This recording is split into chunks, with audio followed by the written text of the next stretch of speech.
હમણાં હજી ગઈકાલે ભાજપના એક મંત્રીના 2 પુત્રો મનરેગા યોજનામાં કરોડોનું ભ્રષ્ટાચાર કરી પકડાયા. ત્યાં વળી આજ એક ભાજપના જ નેતા રેનબસેરામાં ભ્રષ્ટાચાર કરી પકડાયા. રેનબસેરા બનાવ્યા નહોતા, ખાલી બિલ રજૂ કરી અને પૈસા લઈ લીધા. તે પ્રમાણે સુરતમાં તો એક શર્મનાક કિસ્સો બન્યો છે. કેમ કે એક ભાજપના નેતા એક યુવતીને હોટલમાં લઈ જઈ કેફી પીણું પીવડાવી દુષ્કર્મ આચરી અને પાછી ઘરે મૂકી ગયા. આ કેટલી બેશરમની વાત છે. આ ભાજપના નેતા છે.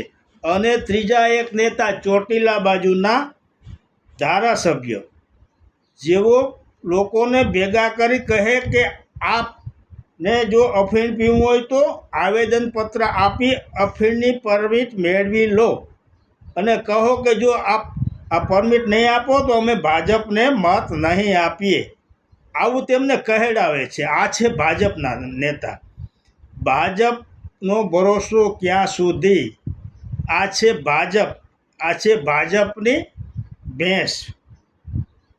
જય માતાજી.